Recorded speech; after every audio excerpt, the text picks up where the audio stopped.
passar aqui para vocês um modelo assim dos pontos que deve ter na peça para poder vocês não ficarem perdidos a respeito de quando chegar um caso de venda casada. E também para poder saber se o cliente sofreu venda casada ou não. Porque, às vezes, o banco vai demonstrar que não, ele escolheu, ele quis. E se ele quis, não tem venda casada. Vamos lá. Primeira coisa que todo advogado sabe, mas é bom a gente relembrar. Vamos qualificar para quem que a gente vai mandar. Se for para o juizado, porque a causa for de menos de 60 salários mínimos, vai mandar para o juizado. Se for mais, você vai mandar lá para a Justiça Comum, civil. Qualificação do autor, né? Todos os atos dele, a gente já conhece. Qual que é a ação? Ação de reparação por danos materiais e morais da prática abusiva de venda casada, sendo que vocês têm que ver se teve danos materiais ou não, porque às vezes a pessoa não contratou, mas ela sofreu, ela foi coagida, ela tem como provar. Se ela contratou, ela tem danos materiais, porque ela foi obrigada, então ela está sofrendo prejuízo. Morais também, porque a jurisprudência já leva em consideração que foi moral, e sim, porque a pessoa, se ela teve diminuição da vontade dela, ela teve danos morais aí para poder ela ser ressarcida. Qualificação do réu, que é o normal, justiça gratuita. Se for juizado, a gente sabe que em primeiro grau o juizado é gratuito, mas eu sempre gosto de pedir, porque se você não pedir, pode ser que o juiz dá na mente dele de falar que vai cobrar, então é melhor a gente pedir. Os fatos, a história do ocorrido, que é onde que ocorreu, quando ocorreu. E é bom também a gente pensar o seguinte, eu estava buscando a jurisprudência que os juizados eles já estão pensando, assim, já fica claro a prática de venda casada quando os dois documentos são assinados simultaneamente. Então, é mais difícil, porque se você contratou um empréstimo e precisava de um seguro, por exemplo, um empréstimo normal, se você podia contratar um seguro antes, você chegava lá com o seguro, ou você contratava o seguro no dia, e o empréstimo era liberado no outro. Agora, se você contratou o seguro no dia e no mesmo dia você contratou o empréstimo, os dois estão simultâneos, isso para a jurisprudência já é uma prova que a pessoa, teoricamente, sofreu a venda casada. Depois dos fatos, a gente vai para os fundamentos jurídicos, e aí é o comum, saber de onde que saiu, a lei, o Código de Defesa do Consumidor, a Constituição Federal, que são todos as leis que a gente pode usar, o CPC, é claro, a responsabilidade objetiva do fornecedor. O que é isso? O Código de Defesa do Consumidor, ele já estabelece que o fornecedor ele tem uma responsabilidade objetiva. Por quê? Porque ele é vamos dizer, maior. Ele sabe do que ele está trabalhando, ele sabe o que ele está fazendo. Então, ele não pode falar que se exime, eu não sabia que o meu produto ou que o meu serviço poderia causar isso ou aquilo. Ou vamos dizer aqui que a gente está dando exemplo do banco. O banco, eu não sabia que eu não poderia oferecer ou obrigar ele a levar um produto a respeito do outro. Isso não existe. Então, essa responsabilidade ela já é objetiva. Você não tem que provar a culpa dele. Apesar de que aqui embaixo eu coloquei a culpa. Eu, Caroline, gosto sempre de falar o que a pessoa poderia ter feito ou não. Se ela teve culpa, se não teve culpa. Mas ela é objetiva, independente de culpa. Eu gosto de falar do culpa. Eu falo do nexo da causalidade, porque tem que dizer de onde que saiu aquilo, como que ocorreu, e o que aquilo liga no que você está falando. O dano material, eu já sei, né, quanto que a pessoa perdeu, porque ela tem um contrato, geralmente, se ela não tem um contrato, pede o contrato, pede as provas, porque ela fez um e outro simultâneo. E como eu já tinha falado com vocês nas jurisprudências, as instituições financeiras elas são campeãs em fazer isso.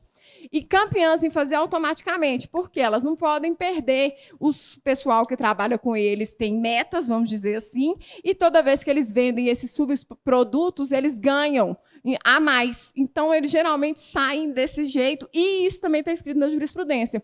Fazendo a venda, e elas são simultâneas, os documentos foram assinados simultaneamente, a jurisprudência entende que já ocorreu aí uma prova, dizendo que a venda casada ocorreu dessa forma.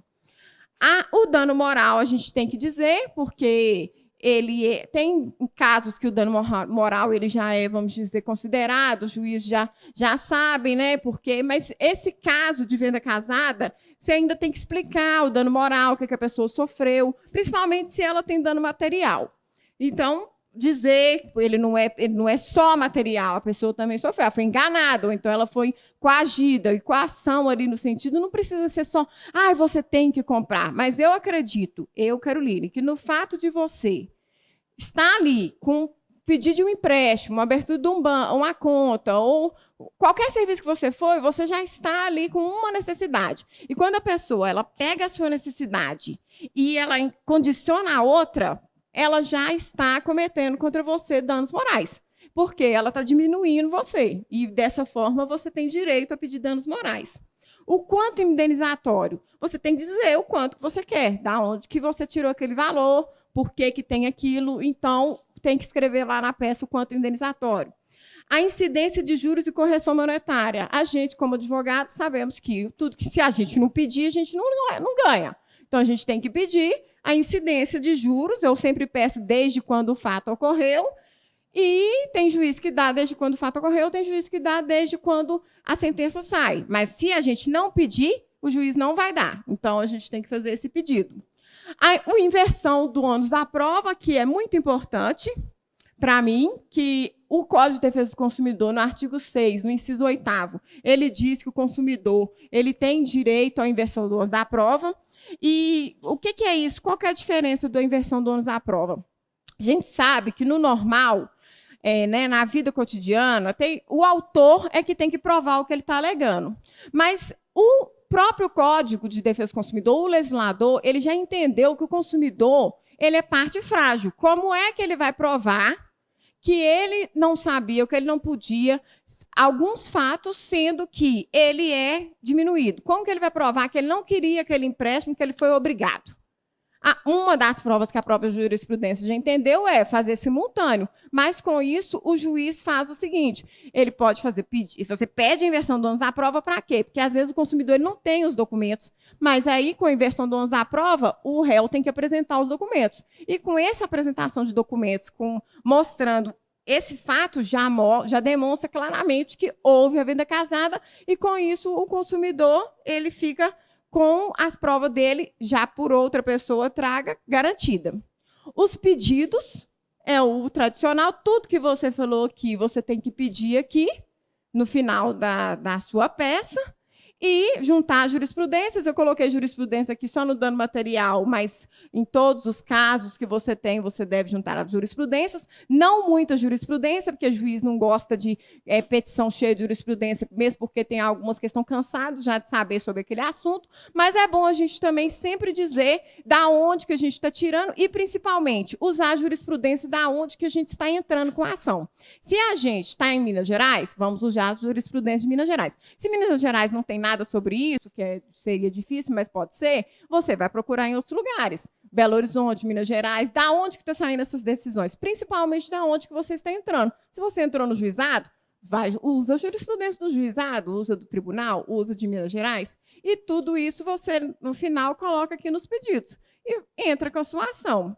Eu queria falar com vocês que vamos fazer um resumo do que a gente conversou aqui hoje, que foi a respeito do Código de Defesa do Consumidor, sobre o aspecto do consumidor, quem é fornecedor, as diferenças dos consumidores, porque tem diferença, e eu gosto de falar sobre isso. Muitas vezes a gente acha que a pessoa é fornecedora e ela é consumidora também, porque ela não tem aquele aspecto de venda, né? Ela é consumidora final, ela só fez uma venda ou um produto, ou ela fez um serviço ou um produto esporádico.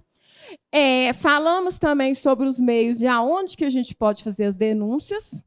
Falamos também sobre quais são o corpo da peça que você pode utilizar. Meu Instagram é Caroline FFCADV. Pode entrar lá, @Caroline FFCADV.